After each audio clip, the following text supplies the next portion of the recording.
김치 때문에 대학이 발칵 뒤집혔습니다. 중국 베이징대 식당에서 벌어진 충격 사건. 한 그릇의 김치가 폭탄이 되어 터집니다. 식당 실장이 김치통을 쓰레기통에 던지는 순간 모든 게 시작됩니다. 학생들이 들고 일어났고 SNS는 난리가 났습니다. 50만 조회수 영상이 중국 전역을 뒤흔들고 있습니다. 정부까지 나서는 국제 이슈로 번진 상황. 도대체 무슨 일이 벌어진 걸까요? 김치 하나가 어떻게 두 나라를 움직였을까요? 끝까지 보시면 소름 돋는 반전을 확인할 수 있습니다. 시작 전에 1초만 좋아요와 구독 눌러주세요. 질 좋은 영상으로 보답하겠습니다. 이제 시작합니다. 저는 베이징에 사는 저우젠입니다. 44살 되도록 베이징 대학교 식당에서 총괄실장으로 일해왔죠. 제가 한국과 어떤 연관이 있냐고요? 그때만 해도 전혀 없다고 생각했습니다. 아니, 오히려 경계해야 할 대상이라고 여겼죠. 그날도 평범한 아침이었습니다. 식당 안은 늘 그렇듯 북적였지만 묘하게도 조용했어요.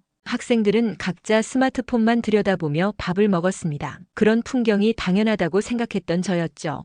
효율적이고 질서정연한 식사 시간, 바로 제가 추구하던 모습이었거든요. 그런데 그 모서리 자리에 앉은 한 학생이 눈에 들어왔습니다. 정민이라는 한국 교환학생이었어요. 22살의 조용한 청년이었죠. 다른 학생들과 달리 그는 늘 혼자였습니다. 가끔 중국 학생들이 그를 보며 킥킥거리는 소리가 들렸어요. 야, 김치맨이다. 또 냄새나는 거 먹고 있네. 정민은 그런 시선을 받으면서도 묵묵히 도시락에서 꺼낸 반찬을 먹었습니다. 빨간 양배추 같은 것이었는데 나중에 알게 된 것이지만 그게 바로 김치였어요. 당시 저는 그저 이상한 외국 음식이라고만 생각했습니다. 리수팡 언니가 그 모습을 유심히 바라보고 있다는 걸 눈치챘어요. 57살의 베테랑 조리사였던 리수팡은 평소 말수가 적었지만 그날따라 뭔가 다른 표정을 짓고 있었습니다. 마치 그리운 무언가를 보는 듯한 눈빛이었죠. 정민이 식사를 마치고 자리를 떠날 때였습니다. 그가 먹다 남긴 김치 몇 조각이 접시에 그대로 남아 있었어요.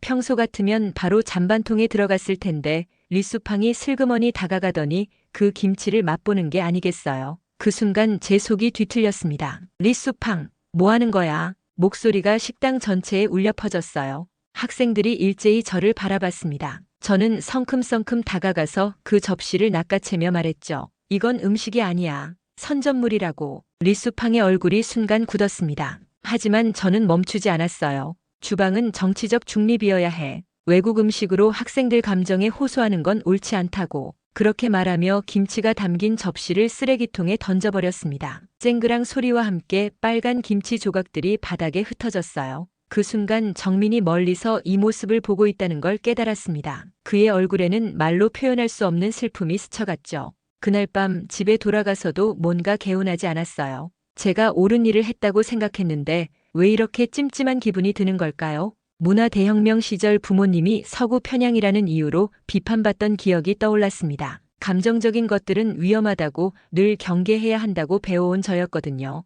하지만 리수팡의 그 표정이 계속 머릿속에 맴돌았습니다. 마치 오래된 기억을 되찾은 듯한 그런 눈빛이었어요. 그때는 몰랐죠. 그 작은 김치 한 조각이 앞으로 제 인생을 완전히 바꿔놓을 거라는 걸 말입니다. 며칠 후 정민의 교환학생 기간이 끝났습니다. 그가 떠나는 날 아침 주방에 들어선 순간 뭔가 이상한 기운이 감돌았어요. 조리대 한 구석에 작은 플라스틱 통이 놓여 있어 그 옆에는 한글로 쓰인 쪽지 한 장이 있었습니다. 고맙습니다. 단 3글자였지만 왠지 가슴 한 구석이 묵직해졌어요. 통 안에는 빨갛게 익은 김치가 정성스럽게 담겨 있었습니다. 정민이 직접 담근 게 분명했죠. 그 순간 저도 모르게 김치 냄새를 맡아봤습니다. 생각보다 자극적이지 않았어요. 오히려 어딘가 정겨운 향이 났죠. 하지만 곧 정신을 차렸습니다. 이런 감정에 휘둘리면 안 된다고 스스로를 다잡았어요. 그런데 다른 조리사들의 반응이 예상과 달랐습니다. 딩딩이 제일 먼저 다가왔어요.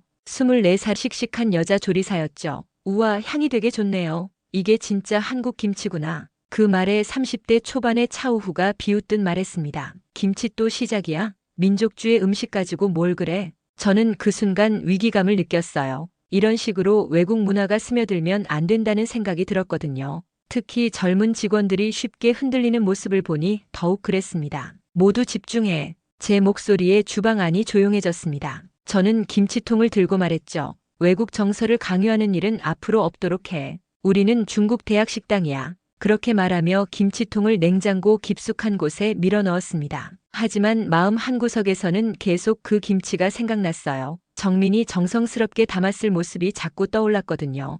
다음 날 저는 주방 벽면에 포스터를 붙였습니다. 외국식 재료 반입 금지라는 문구가 선명하게 적혀 있었죠. 직원들은 아무 말 없이 그 포스터를 바라봤지만 딩딩의 표정만큼은 달랐어요. 뭔가 불만스러워 보였거든요. 실장님, 그냥 음식인데 왜 이렇게까지 해야 해요? 딩딩이 조심스럽게 물어봤을 때 저는 단호하게 답했습니다. 음식도 문화고 문화는 사상이야. 우리가 지켜야 할 게 있다고. 하지만 그날 밤 늦게 예상치 못한 일이 벌어졌습니다. 야간 근무를 마치고 나가려던 찰나 주방에서 희미한 소리가 들렸어요. 조심스럽게 다가가 보니 리수팡이 혼자 앉아 있었습니다. 그리고 그의 앞에는 그 김치통이 놓여 있었죠. 리수팡은 김치 한 조각을 입에 넣고는 갑자기 눈물을 흘리기 시작했어요. 57살의 노련한 조리사가 음식을 먹고 우는 모습이라니 정말 충격적이었습니다. 저는 숨을 죽이고 그 모습을 지켜봤어요. 엄마, 이 맛이 엄마 손맛이었구나. 리수팡의 중얼거림이 적막한 주방에 울려 퍼졌습니다. 그 순간 제 가슴이 묘하게 뛰었어요. 어떤 음식이 사람을 이렇게 만들 수 있을까 하는 의문이 들었거든요. 그런데 더 놀라운 건 딩딩이 몰래 이 장면을 스마트폰으로 촬영하고 있었다는 사실이었습니다. 저는 재빨리 몸을 숨겼지만 이미 늦었어요. 딩딩은 그 영상을 소셜미디어에 올렸을 게 분명했거든요. 과연 다음 날 아침 인터넷이 난리가 났습니다. 이게 바로 정의란 건가요? 라는 제목의 영상이 밤새 50만 조회수를 돌파했어요. 댓글들도 폭발적이었죠. 이 음식은 나라가 아니라 마음이다. 김치에서 엄마를 봤다. 학교 측에서 연락이 왔습니다. 리수팡에게 징계 경고를 내리라는 지시였어요. 저는 그 순간 복잡한 감정에 휩싸였습니다. 제가 막으려던 일이 오히려 더 큰 파장을 일으키고 있었거든요. 리수팡에게 경고장을 전달할 때 그가 조용히 말했습니다. 실장님, 어느 나라 음식이든 누군가를 위하는 마음이 담기면 그건 정치가 아니라 사랑이에요. 그 말이 제 마음 깊숙이 박혔습니다. 하지만 저는 여전히 인정하고 싶지 않았어요. 감정에 휘둘리면 안 된다는 신념이 너무 깊이 뿌리박혀 있었거든요. 그날 밤 저는 혼자 그 김치통을 바라보며 오랫동안 고민에 잠겼습니다. 리수팡의 눈물 영상이 퍼진 지 사흘째 되던 날이었습니다. 식당 분위기가 미묘하게 달라지기 시작했어요. 학생들이 예전보다 서로를 더 의식하는 것 같았거든요. 그리고 그 변화의 중심에는 루웨이라는 학생이 있었습니다. 루웨이는 22살의 소심한 공대생이었어요. 평소에는 말수가 적고 혼자 다니는 편이었는데 그날따라 이상한 행동을 보였습니다. 점심시간이 끝날 무렵 그가 자신의 식판을 정리한 후 다른 학생들이 남긴 식판까지 수거하기 시작한 거예요. 처음에는 별것 아닌 일이라고 생각했습니다. 하지만 루웨이가 식판 정리를 마친 후 리수팡에게 다가가서 하는 말을 듣고는 깜짝 놀랐어요. 선생님, 제가 도와드릴게요. 그렇게 말하며 리수팡이 닦던 식판을 대신 받아든 루웨이의 모습에서 뭔가 따뜻한 기운이 느껴졌습니다. 리수팡도 처음에는 당황했지만 곧 고마운 표정을 지었어요. 아이고, 고마워라. 그런데 왜 갑자기? 루웨이가 수줍게 대답했습니다. 그 영상 봤어요. 선생님이 우시는 모습을. 뭔가 도와드리고 싶었어요. 그 말을 들은 순간 제 머릿속에 경보가 울렸습니다. 이런 식으로 감정적 유대가 형성되면 통제가 어려워진다는 걸 본능적으로 알았거든요. 하지만 아직 한 명의 학생일 뿐이라고 생각했어요. 그런데 다음 날 더 놀라운 일이 벌어졌습니다. 루웨이 외에도 서너 명의 학생들이 식사 후 자발적으로 식판 정리를 돕기 시작한 거예요. 처음에는 어색해하던 학생들도 점점 자연스럽게 참여했습니다. 야, 너도 해봐. 생각보다 기분 좋아. 선생님들이 얼마나 힘드실까 생각해 본 적 있어? 이런 대화들이 식당 곳곳에서 들렸어요. 제가 가장 우려했던 일이 현실이 되고 있었습니다. 개인적인 감정이 집단적인 행동으로 번지고 있었거든요. 일주일 후 상황은 완전히 걷잡을 수 없게 되었습니다. 100여 명의 학생들이 자발적으로 식판 품앗이라는 이름을 붙이며 조직적으로 움직이기 시작했어요. 누가 시킨 것도 아닌데 자연스럽게 역할 분담까지 이루어졌습니다. 그 과정에서 한 학생이 중얼거린 말이 제 귀에 들렸어요. 이게 한국 품앗이래. 서로 도우며 사는 거. 그 순간부터 품앗이라는 단어가 학생들 입에 오르내리기 시작했습니다. 인터넷 검색어 순위에도 품앗이가 급상승했어요. 한국 전통 문화에 대한 관심이 폭발적으로 증가한 거죠. 며칠 후 중국 내 유명 블로거가 이런 칼럼을 썼습니다. 한국은 문화로 외교를 한다. 김치 한 그릇이 만들어낸 연대감이 우리 사회의 공공정신을 되살리고 있다. 그 글이 화제가 되면서 품앗이는 단순한 도움이 아닌 공동체 의식 회복의 상징으로 여겨지기 시작했어요. 심지어 다른 대학에서도 비슷한 움직임이 일어났다는 소식이 들려왔습니다. 저는 이 모든 상황이 통제를 벗어나고 있다는 걸 절감했어요. 하지만 막을 방법도 마땅치 않았습니다. 학생들이 하는 일 자체는 나쁘지 않았거든요. 오히려 식당 운영에는 도움이 되었어요. 그런데 정작 문제는 따로 있었습니다. 이런 변화 속에서 제 자신이 점점 외톨이가 되어가고 있다는 느낌이었어요. 직원들과 학생들이 만들어내는 따뜻한 분위기 속에서 저 혼자만 차갑게 서 있는 것 같았거든요. 어느 날 밤 딩딩이 조심스럽게 물어봤습니다. 실장님, 왜 이렇게 경계하세요? 좋은 일 아닌가요?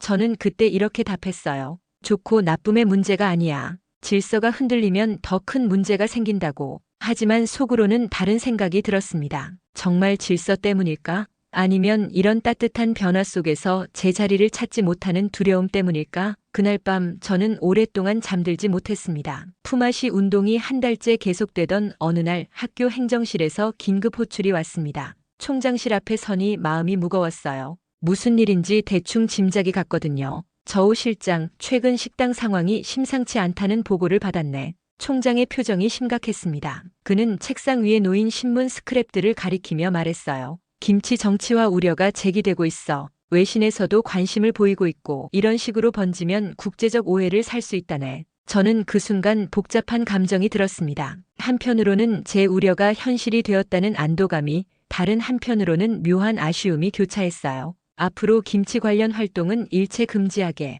정민 학생 건도 깔끔하게 정리하라고 총장의 명령은 단호했습니다. 저는 고개를 끄덕였지만 마음 한구석에서는 정말 이게 맞나 하는 의문이 들었어요. 다음 날 전교에 공지가 나갔습니다. 외국 문화 관련 집단 활동 금지 조치였죠. 학생들의 반응은 예상보다 격렬했습니다. 특히 품앗이에 참여하던 학생들의 반발이 심했어요. 루웨이가 제게 직접 찾아왔습니다. 평소 소심하던 그의 모습과는 달리 단단한 의지가 느껴졌어요. 실장님, 우리가 뭘 잘못했나요? 그냥 서로 도우며 지내는 건데. 저는 잠시 말문이 막혔습니다. 실제로 그들이 한 일은 너무도 순수했거든요. 하지만 원칙은 원칙이었어요. 규정이니까 따라야지. 그렇게 말했지만 제 목소리에는 확신이 없었습니다. 며칠 후 더 놀라운 일이 벌어졌습니다. 학생들이 비밀리에 김장 모임을 조직한 거예요. 정민이 떠나기 전 알려준 김치 만드는 법을 인터넷에서 찾아보며 스스로 배우겠다는 움직임이었죠. 하지만 학교 측의 대응은 빨랐습니다. 외부에서 김치 재료를 반입하는 것부터 차단해버린 거예요.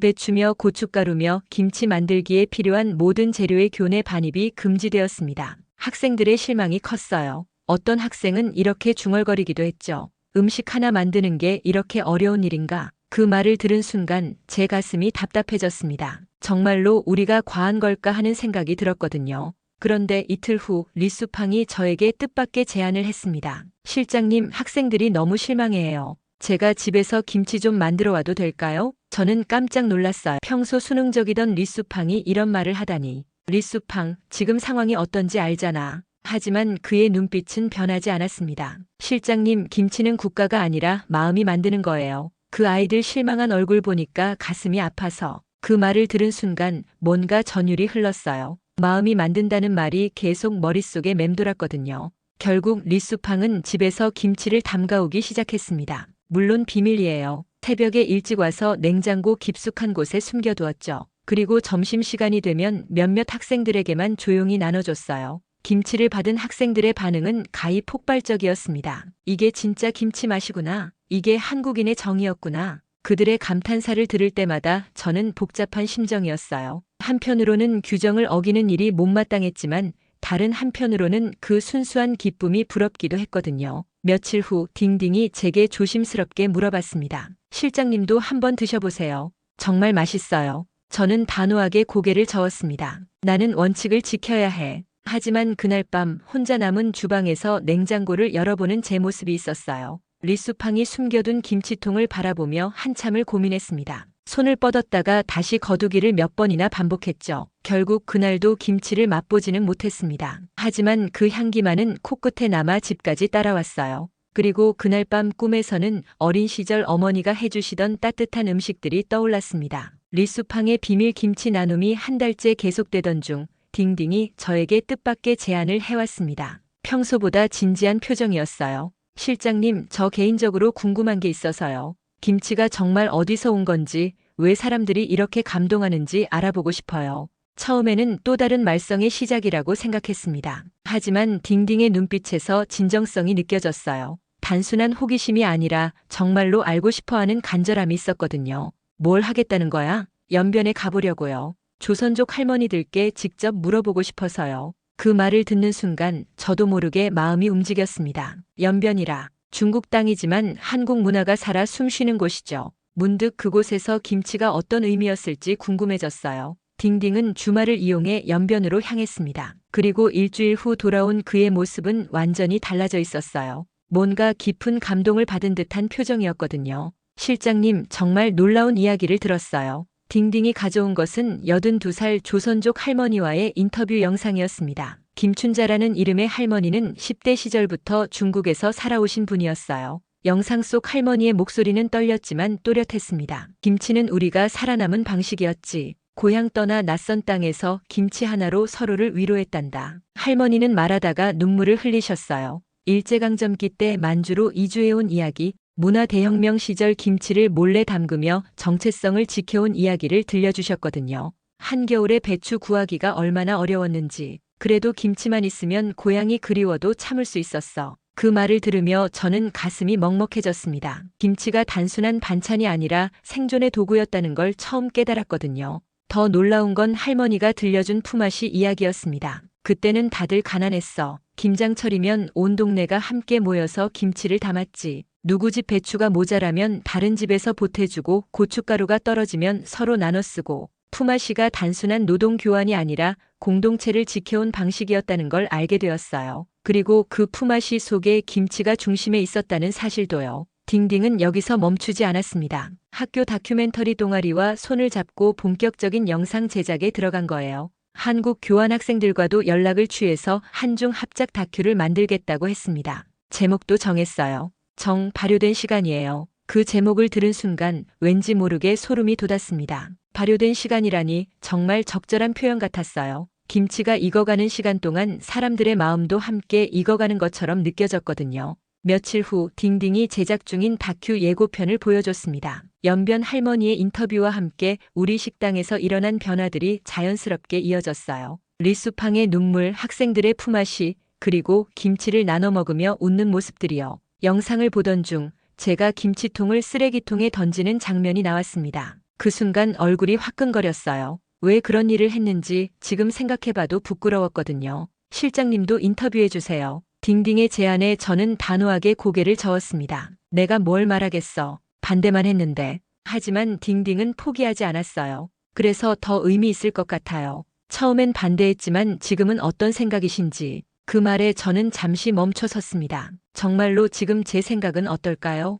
여전히 김치를 경계하고 있는 걸까요? 아니면 어느새 마음이 바뀐 걸까요? 그날 밤 저는 오랫동안 연변 할머니의 인터뷰를 되돌아봤습니다. 김치는 우리가 살아남은 방식이라는 말이 계속 귓가에 맴돌았어요. 그리고 문득 어린 시절 어머니 생각이 났습니다. 문화대혁명 시절 어머니도 무언가를 포기하며 살아야 했던 기억들이요. 혹시 김치도 그런 것일까요? 누군가에겐 포기할 수 없는 마지막 고향의 맛일까요? 그런 생각을 하니 제가 던져버린 김치통이 더욱 죄스럽게 느껴졌습니다. 딩딩의 다큐멘터리 발효된 시간 예고편이 공개된 지 사흘 만에 상황이 급변했습니다. 영상 조회수가 100만을 넘어서면서 언론의 관심이 폭증했거든요. 그리고 그 여파는 곧바로 학교 행정실로 이어졌어요. 총장실에서 다시 호출이 왔습니다. 이번에는 분위기가 전과 달라요. 총장의 표정에서 당황스러움이 역력했거든요. 저우 실장, 이 상황을 어떻게 봐야 할까? 책상 위에는 각종 신문 기사들이 펼쳐져 있었습니다. 중국 대학가에 불어온 한국 문화바람, 김치로 하나 된 청춘들 같은 제목들이 눈에 띄었어요.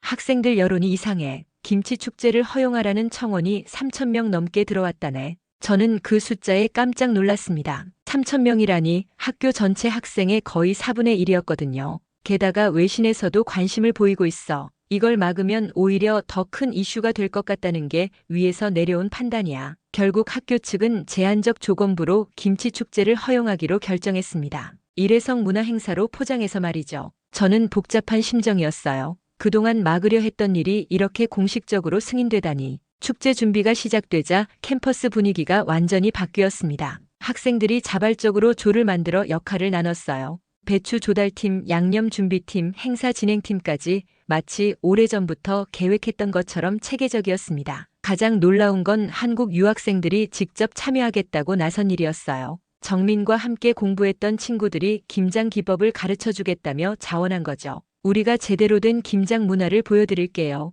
그들의 열정적인 모습을 보니 왠지 모르게 부러웠습니다. 언제부터 저는 이런 순수한 열정을 잃어버린 걸까요? 축제 당일 대운동장이 인산인해를 이뤘습니다. 300여 명의 학생들이 모여들었어요. 준비된 긴 테이블마다 배추와 양념이 가득했죠. 한국 학생들이 시범을 보이자 중국 학생들이 따라하기 시작했습니다. 손목을 이렇게 돌려서 양념이 너무 많으면 짜져요. 웃음소리가 운동장 전체에 울려 퍼졌습니다. 국적도 나이도 다른 사람들이 하나의 작업에 몰두하는 모습이 신기했어요. 특히 처음 김치를 담그는 중국 학생들의 서툰 손놀림이 오히려 더 정겨워 보였습니다. 저는 멀찍이 서서 그 광경을 지켜봤어요. 가까이 가고 싶은 마음과 여전히 경계하고 싶은 마음이 교차했거든요. 그런데 리수팡이 제게 다가왔습니다. 실장님도 함께 하세요. 혼자 보고만 계시지 말고. 저는 고개를 저었습니다. 난 지켜보는 게 맞아. 하지만 마음 한구석에서는 다른 소리가 들렸어요. 정말로 지켜보기만 하는 게 맞나? 하는 의문이었죠. 축제가 절정에 달했을 때 학생들이 자발적으로 노래를 부르기 시작했습니다. 한국 전통 민요부터 중국 가요까지 국경을 넘나드는 노래가 어우러졌어요. 그 순간 정말로 마법 같은 일이 일어나고 있다는 생각이 들었습니다. 며칠 후 해외 언론 보도가 쏟아졌습니다. CNN 방송에서는 중국 캠퍼스에 울려 퍼진 한국의 정이라는 제목으로 특집을 방영했어요. 특히 인상 깊었던 건 한 기자의 멘트였습니다. 김치가 갈등을 평화로 바꾼 상징이 되고 있습니다. 음식을 통한 문화 교류의 새로운 가능성을 보여주고 있어요. 심지어 CNN에서는 한국 김장 문화, 아시아 공동체성의 원형이라는 분석 기사까지 내보냈습니다. 김치 축제가 단순한 학교 행사를 넘어 국제적 관심사가 된 거죠. 그 모든 보도를 지켜보면서 저는 혼란스러웠습니다. 제가 그토록 막으려 했던 일이 이렇게 큰 의미로 받아들여지고 있다니. 과연 제가 틀렸던 걸까요? 그날 밤 축제에서 남은 김치를 딩딩이 조심스럽게 내밀었습니다. 실장님, 이거라도 드셔보세요. 학생들이 정성스럽게 담근 거예요. 저는 한참을 망설였습니다. 손을 뻗었다가 다시 거두기를 몇 번이나 반복했죠. 하지만 결국 그날도 맛보지는 못했어요. 아직 마음의 준비가 되지 않았나 봅니다. 그렇지만 한 가지는 확실해졌어요. 더 이상 예전과 같은 확신으로 김치를 거부할 수, 그리고 학생들과 직원들이 만들어가는 이 변화 속에서 저 혼자만 뒤처지고 있다는 외로움이었습니다. 김치 축제가 끝난 지 한 달 후 학교에서 뜻밖의 제안이 왔습니다. 축제의 성공을 바탕으로 식당 한 코너를 정의 밥상으로 운영해보자는 것이었어요. 그것도 리수팡의 이름을 따서 말입니다. 리수팡의 정의 밥상이라. 어떻게 생각해, 리수팡? 총장이 직접 제안했을 때 리수팡은 당황스러워했어요. 평생 조용히 일해온 그에게는 너무 큰 변화였거든요. 제가 그런 큰일을 할 수 있을까요? 하지만 학생들의 반응은 폭발적이었습니다. 온라인 게시판에 응원 메시지가 쏟아졌어요. 리수팡 선생님이야말로 진짜 정을 아는 분이에요. 선생님의 김치 덕분에 우리가 변했어요. 그런 반응들을 보며 저는 복잡한 감정에 휩싸였습니다. 처음 김치통을 쓰레기통에 던졌던 제 모습이 자꾸 떠올랐거든요. 그때 제가 막으려 했던 것이 이렇게 아름다운 결실을 맺고 있다니. 한 달의 준비 기간을 거쳐 정의 밥상이 정식 오픈했습니다. 식당 한쪽 구석에 마련된 작은 공간이었지만 그 의미는 남달랐어요. 리수팡이 직접 담근 김치와 함께 한국 전통 반찬들이 제공되었습니다. 첫날부터 학생들이 줄을 섰어요. 김치를 맛본 학생들의 반응은 한결같았습니다. 이게 진짜 정의 맛이구나. 마음이 따뜻해져요. 그런 모습들을 지켜보며 저는 묘한 뿌듯함을 느꼈어요. 비록 제가 직접 만든 건 아니지만 이 모든 변화의 시작점에 저희 식당이 있다는 사실이 자랑스러웠거든요. 그런데 오픈 일주일 후 정말 놀라운 일이 일어났습니다. 정민이 갑자기 식당에 나타난 거예요. 1년 만에 재방문이었죠. 안녕하세요. 정민입니다. 그의 목소리를 듣는 순간 식당 안이 순식간에 조용해졌어요. 모든 시선이 정민에게 쏠렸습니다. 그리고 가장 먼저 반응한 건 리수팡이었습니다. 아이고 정민아. 리수팡이 달려가서 정민을 끌어안는 모습에서 진짜 모자 사이의 정이 느껴졌어요. 정민도 눈물을 글썽이며 말했습니다. 선생님 보고 싶었어요. 정말 많이. 두 사람의 재회를 지켜보던 학생들도 눈시울을 붉혔어요. 저 역시 가슴이 뭉클했습니다. 1년 전 그 차가운 대우를 생각하면 정말 많은 것이 바뀌었다는 걸 실감했거든요. 정민은 정의 밥상을 둘러보며 감탄했습니다. 정말 대단해요. 제가 꿈꿨던 모습 그대로예요. 그리고 리수팡에게 정성스럽게 준비한 편지를 건넸어요. 선생님께 드리고 싶은 말이 있어서 편지로 썼어요. 리수팡이 편지를 읽는 동안 눈물이 주르륵 흘렀습니다. 나중에 알게 된 내용이지만 편지에는 이런 내용이 적혀 있었어요. 선생님은 제게 한국에 계신 어머니와 같은 분이에요. 낯선 땅에서 외로워하던 저에게 따뜻함을 주셨거든요. 그 김치 한 조각이 제게는 고향의 맛이었습니다. 편지를 다 읽은 리수팡이 정민을 다시 끌어안으며 말했어요. 너도 내게는 아들 같은 존재야. 멀리서 고생 많았지? 그 순간 저는 깨달았습니다. 이게 바로 정이구나 하고 말이에요. 국적도 나이도 다르지만 마음으로 이어진 진짜 가족 같은 관계. 그것이 바로 제가 그토록 경계했던 정의 실체였던 거죠. 며칠 후 이 감동적인 재회 소식이 언론에 알려졌습니다. 방송국에서 직접 취재 요청이 들어왔어요. 김치로 이어진 모녀의 정이라는 제목으로 특집 방송까지 제작되었습니다. 전국 뉴스에 우리 식당이 나오는 걸 보니 감회가 새로웠어요. 1년 전만 해도 상상할 수 없었던 일이었거든요. 특히 인터뷰에서 정민이 한 말이 인상 깊었습니다. 김치는 단순한 음식이 아니에요. 마음을 전하는 방법이죠. 리수팡 선생님께서 그걸 가르쳐 주셨어요. 그 방송을 본 후 전국 각지에서 견학 요청이 쏟아졌습니다. 우리의 작은 정의 밥상이 문화 교류의 상징이 된 거예요. 하지만 정작 저는 여전히 그 김치를 맛보지 못하고 있었습니다. 마음으로는 인정하면서도 실제로 한 걸음 더 나아가지는 못했거든요. 그런 제 모습이 답답했어요. 모든 게 변했는데 왜 저만 제자리 걸음인 걸까 하는 자책감이 들었습니다. 정민의 재방문 이후 한 달 베이징 대학교에 더 큰 변화가 찾아왔습니다. 한국 대사관에서 직접 연락이 온 거예요. 우리 식당에서 일어난 일들이 문화 교류의 모범 사례로 주목받으면서 공식적인 국제 행사를 제안한 것이었습니다. 푸마시 국제 포럼을 개최하고 싶습니다. 대사관 문화 담당관의 말에 저는 깜짝 놀랐어요. 작은 식당에서 시작된 일이 이렇게 큰 규모로 발전하다니 정말 상상도 못했거든요. 포럼 준비가 한창일 때 더욱 놀라운 소식이 들려왔습니다. 중국 문화부에서 김치를 한중 공동 문화유산으로 보존하자는 제안을 해온 것이었어요. 단순한 음식이 아니라 두 나라가 공유하는 정신적 가치로 인정하겠다는 뜻이었죠. 김치가 이렇게까지 될 줄 누가 알았겠어요? 딩딩이 감격스러워하며 말했을 때 저는 복잡한 감정에 휩싸였습니다. 1년 전 그 김치통을 던져버렸던 제 모습이 자꾸만 떠올랐거든요. 그때 제가 얼마나 좁은 시각을 가지고 있었는지 뼈저리게 느꼈어요. 포럼 당일 대강당이 가득 찼습니다. 한국 대사를 비롯해 양국의 문화 관계자들 그리고 학생들까지 500여 명이 모였어. 무대 위에는 리수팡과 정민이 나란히 앉아 있었습니다. 둘 다 긴장한 표정이었지만 서로를 바라보는 눈빛에서 깊은 애정이 느껴졌어요.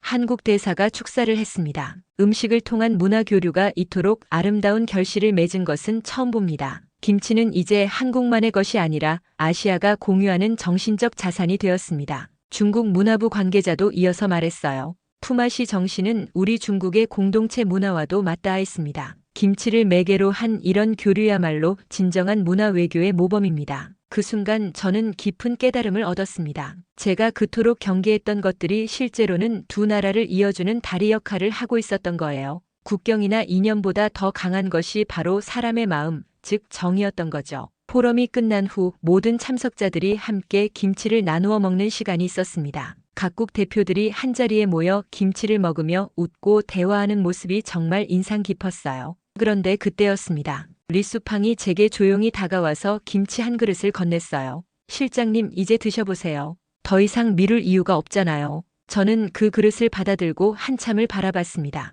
빨갛고 아삭해 보이는 김치가 그동안 제가 피해왔던 모든 것들을 상징하는 것 같았어요. 하지만 이제는 더 이상 두렵지 않았습니다. 천천히 김치 한 조각을 입에 넣었어요. 처음에는 매콤한 맛이 혀를 자극했지만 씹을수록 깊고 복합적인 맛이 느껴졌습니다. 그리고 무엇보다 그 안에 담긴 정성과 마음이 전해져 왔어요. 어떠세요? 리수팡이 조심스럽게 물어봤을 때 저는 눈물이 날 뻔했습니다. 맛있어. 정말 맛있어. 그 순간 지난 1년간의 모든 갈등과 고민이 사라지는 것 같았어요. 김치는 정치도 이념도 아니었습니다. 그저 누군가를 생각하는 마음이 담긴 따뜻한 음식이었을 뿐이에요. 며칠 후 전국 방송에서 포럼 특집을 내보냈습니다. 마지막 장면에서 제가 인터뷰한 내용이 나왔어요. 처음엔 이해할 수 없었습니다. 왜 김치를 먹고 우는지, 왜 함께 담그는 게 의미인지. 그런데 지금은 알겠습니다. 정은 마음을 남기는 방식이었습니다. 그 방송을 본 후 유네스코에서 김치와 품앗이 문화를 인류 무형문화유산으로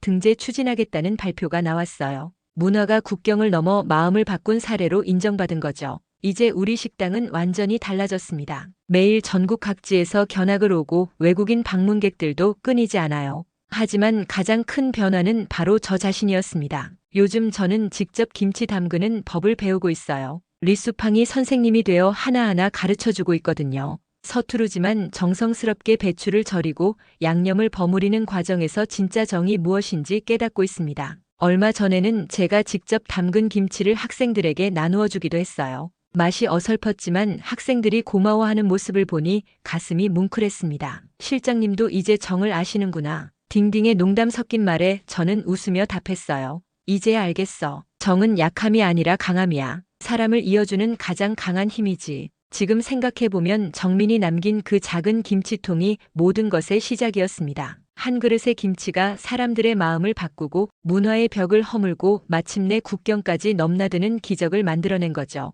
김치의 맛은 혀로 느끼는 게 아니라 마음으로 기억하는 것이라고 했습니다. 이제 저도 그 말의 진정한 의미를 압니다. 김치는 음식이 아닌 관계였고 정은 그 관계를 지켜주는 마법 같은 힘이었던 거예요. 지금까지 감동 한 줄기의 사연입니다. 오늘도 함께 해주셔서 진심으로 감사드립니다. 구독과 댓글로 좋은 영상 제작에 힘이 되어주세요. 구독자님 평안한 하루 보내시고 내일은 더 따뜻한 이야기로 찾아뵐게요. 고맙습니다.